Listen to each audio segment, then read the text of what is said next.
Municipal ఎన్నికలు దగ్గర పడుతున్న కొద్దీ షాద్నగర్ వార్డులో రాజకీయం రంగు మారుతోంది. పార్టీల జెండాలు మోసిన కార్యకర్తలను, యువ నాయకులను ఇప్పుడు ఆ పార్టీలు మోయాల్సిన టైం వచ్చింది. ఈ క్రమంలో వార్డుల్లో పొలిటికల్ ఈక్వేషన్స్ మారిపోతున్నాయి. ఆసక్తికరమైన పరిణామాలు చోటు చేసుకుంటున్నాయి. అలా మున్సిపాలిటీలోని 9వ వార్డులోనూ రాజకీయం వేడెక్కుతోంది. అక్కడున్న పరిస్థితులేంటో ఓసారి చూద్దాం. కాంగ్రెస్ టికెట్ ఫిక్స్ అయిపోయింది. ఈసారి కూడా మళ్ళీ మాధవ్లే బరిలోకి దిగే అవకాశాలు ఎక్కువగా కనిపిస్తున్నాయి. దాదాపుగా ఇందులో ఎలాంటి మార్పు ఉండకపోవచ్చు.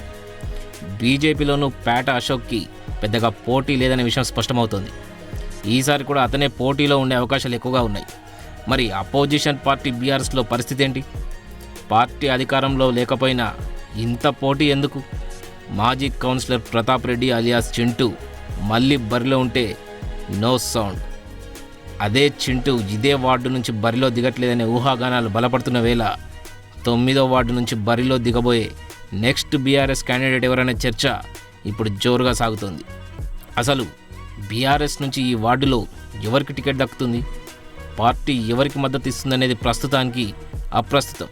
కానీ ఎవరికి టికెట్ ఇవ్వచ్చు అనేది మాత్రం చర్చించదగ్గ విషయమే. ఈ లిస్టులో మున్సిపల్ మాజీ చైర్మన్ కొందూటి నరేందర్ శిష్యుడు సుమధీర్ అలియాస్ బబ్లుకి టికెట్ ఇస్తారా? లేక వార్డులో యూత్ మొత్తాన్ని తన గుప్పిట్లో పెట్టుకొని నార్త్ పీపుల్ ఓట్ బ్యాంక్ మొత్తాన్ని వన్ సైడ్ చేయగలిగే సత్తా ఉన్న అనిల్ చారికి ఇస్తారా?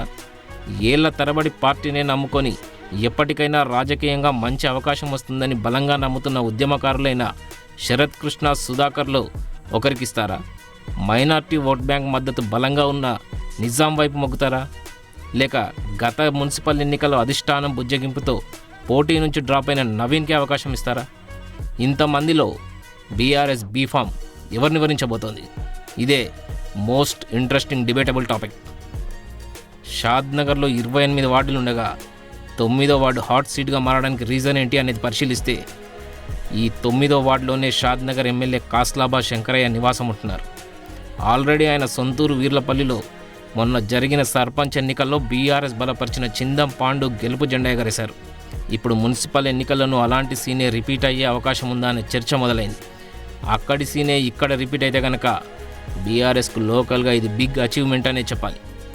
సో ఇంత పోటీ నెలకొన్న 9వ వార్డులో ఆశావాహులందరినీ కూర్చోబెట్టి ఒక్కరికే అంతా సపోర్ట్ చేయాలని బీఆర్ఎస్ అధిష్టానం దిశానిర్దేశం చేస్తుందా? లేక వీళ్ళలో వీళ్ళు పోటీ పడి రాజకీయంగా గొడవపడి కాంగ్రెస్కు ప్లస్ అయ్యేలా చేస్తారా అన్నది ఇంట్రెస్టింగ్గా మారింది. మున్సిపల్ ఎన్నికలకి ఇంకెంతో టైం లేదు. ఈలోపు ఏం జరుగుతుందో, 9వ వార్డులో పొలిటికల్ ఈక్వేషన్స్ ఎలా మారుతాయో మళ్ళీ ఇక్కడ డిస్కస్ చేద్దాం.